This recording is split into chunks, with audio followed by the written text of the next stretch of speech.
Halo sahabat investor ataupun trader. Kali ini gue ingin ngebahas atau pengen bedah saham. Laporan keuangan kuartal kedua itu rata-rata keluar di akhir Juli. Ada beberapa perusahaan yang sudah melaporkan laporan keuangannya di semester 1 tahun 2022.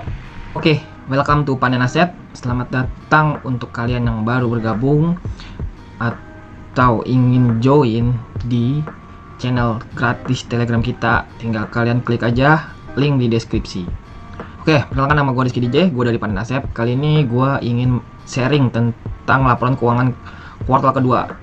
Apa yang akan gue bedah saham di laporan keuangan kedua ini? Mari kita cek.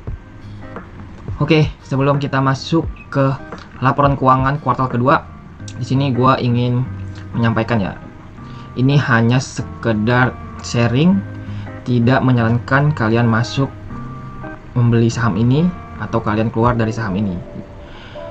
Di sini murni hanya kita bedah sahamnya dengan pendekatan fundamental. Disclaimer on ya.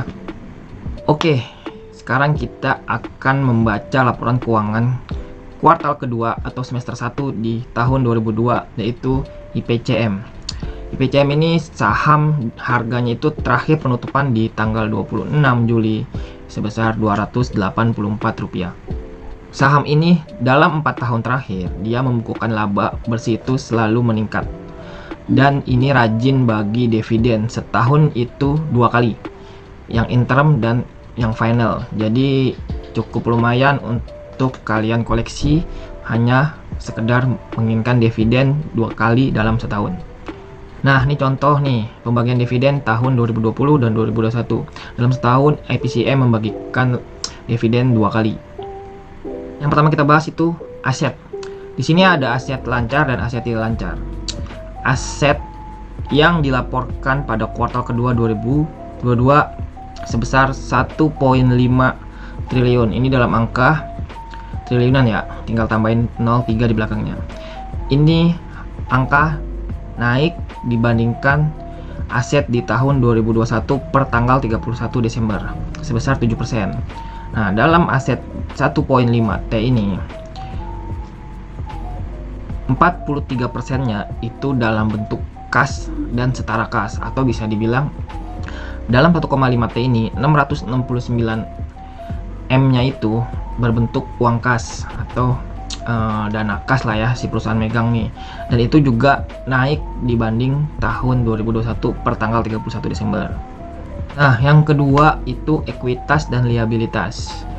Ekuitas itu IPCM mempunyai total ekuitas sebesar 1,1 T dan liabilitas atau hutang si perusahaan ini sebesar 398 M. Jadi kalau bisa dikatakan dari total seluruh asetnya atau ekuitasnya itu 35% itu hutang gitu ya. Nah, kalau dilihat dari sisi liabilitasnya, total hutang itu hanya sebesar 35% dari ekuitasnya. Jadi itu masih dikategorikan dalam perusahaan yang sehat. Lanjut ke laporan laba rugi.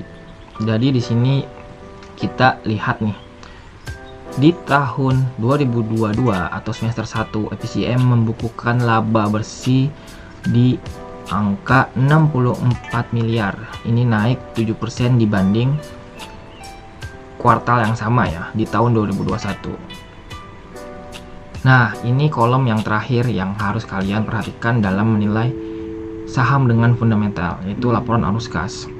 Di mana laporan arus kas itu ada 3 kolom. Yang pertama, arus kas dari aktivitas operasi, arus kas diperoleh dari aktivitas investasi, dan terakhir arus kas untuk aktivitas pendanaan. Yang bagus itu dari arus kas operasi itu tidak boleh minus. Yang kedua itu ada arus kas untuk aktivitas investasi. Nah, yang baik itu di kolom ini seharusnya minus. Karena apa? Karena di sini biasanya uang diperuntukkan untuk pengembangan bisnis nih. Di sini kita lihat perolehan aset tetap tuh. Ini untuk pengembangan bisnisnya si perusahaan tersebut.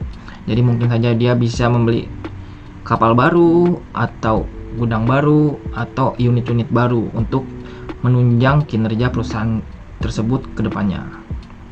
Yang ketiga itu ada arus kas pendanaan. Di sini bisa minus ataupun bisa plus. Kenapa bisa keduanya? Pertama, kalau dia dalam keadaan minus, berarti biasanya digunakan untuk pembayaran dividen dan sebagainya. Kalau dia plus, itu juga baik karena si perusahaan tersebut mendapatkan dana dari pihak ketiga lagi. Pihak ketiga ini percaya akan perusahaan tersebut untuk kedepannya akan lebih baik. Jadi ada pendanaan lebih dari pihak ketiga. Nah, dalam fundamental ini yang terpenting untuk pertama kita cek yaitu EPS, yaitu laba bersihnya, price earning ratio atau PER itu berapa kali. Kalau di Indonesia itu normal sih di bawah 15, karena PER semakin rendah semakin baik, EPS semakin tinggi semakin baik. Dan ada ROA atau return on asset, dan ada ROE, return on equity. Di sini gue sudah ngambil data 5 tahun terakhir dari tahun 2017 sampai 2021. Dari 2017 sampai 2021, IPS-nya itu gua rata-ratakan itu sebesar 18,926. Nah, di 2022 IPS-nya itu 24,49. Dia semakin tinggi ya, berarti semakin bagus. Yang kedua ada PER, price earning ratio. Rata-rata 5 tahun terakhir itu ada di angka 19,94, itu cukup tinggi. Di tahun 2022 itu hanya sebesar 11,60, masih di bawah harga rata-ratanya PER tersebut. Yang ketiga ada return on asset atau ROA. Dari 5 tahun terakhir rata-ratanya itu sebesar 7,49%. Di tahun 2022 ini ROA-nya itu 8,46%. Jadi dia naik 1%. Dan terakhir itu ada return on equity. Rata-rata di 5 tahun terakhir 9,2%. Di tahun 2022 ROE-nya meningkat sebesar 2% ke 11,46%. Bisa dikatakan hampir semuanya itu meningkat. Ini harga sahamnya murah. 3 tahun terakhir dividennya juga lancar, 2 kali dalam setahun. Oke, setelah kita bahas semua laporan keuangan dari EPCM kuartal kedua atau semester 1 di 2022, di sini kita bisa menyimpulkan apa yang sudah kalian lihat. Di sini murni untuk pembelajaran. Keputusan jual ataupun beli sepenuhnya ada di kalian. Jika video ini bermanfaat, boleh kalian share ke teman-teman saham kalian. Dan kalian juga bisa gabung di Telegram free edukasi, tinggal klik link di deskripsi. Sampai jumpa.